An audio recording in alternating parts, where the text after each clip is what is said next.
liquidity, as we say in today's language. They provided liquidity. There was a run on the bank.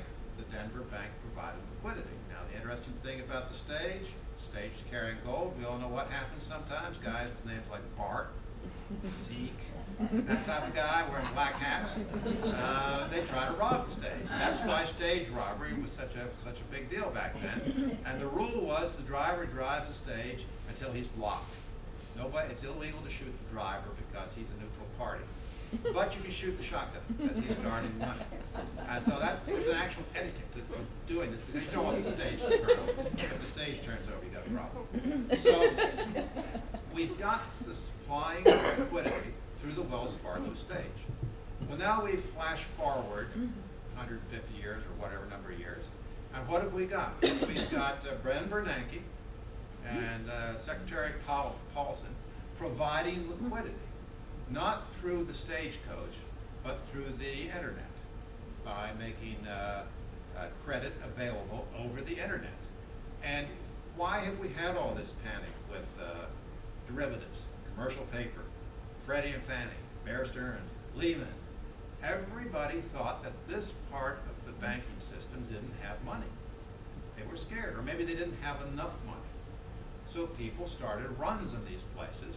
And of course, when you get a run going on somebody that doesn't have money, or has money but maybe not as much as they need, people get scared. So the government has stepped in, one way or another, to provide liquidity to the system.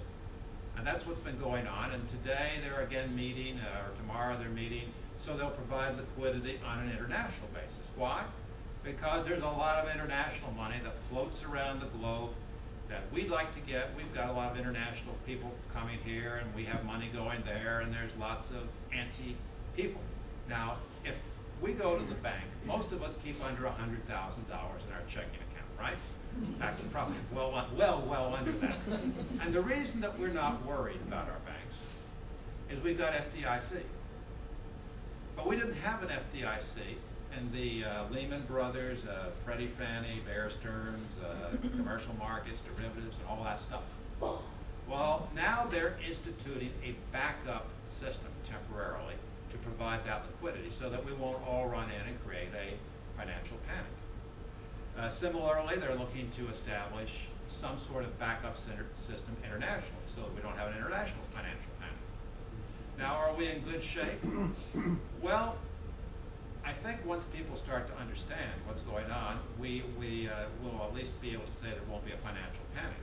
Now, could be some issues. One person raised with me the other night, this isn't such a good idea. Maybe there's a little bit of inflationary pressure that's about to build up here. We're putting an awful lot of money out there. Maybe there's a lot of inflationary pressure. That's an issue. Another issue is, we're going to be growing a bigger government bureaucracy. There's going to be a lot of talk about what type of regulation should go in. We're going to have an awful lot of government folks from Washington here to help you. Well, how much help do we need? How much help do we want? There's a lot to be worked out. We've sort of had the firemen come in and put the fire out. Some people are even arguing it would have been better to let it burn. I'm not sure that a group of folks who live off of the credit markets in the sense that our customers can't buy a house if they can't get credit would benefit from that. And I frankly think that if the credit markets froze, we'd have a serious situation. But I understand people's concern. I understand there's a lot of concerns about what's going on, but I'm just telling you what has been done up to this point, as we say on the slide, to address systemic risk. So at some cost, maybe a considerable cost, we're securing the credit markets, making things better for the average person.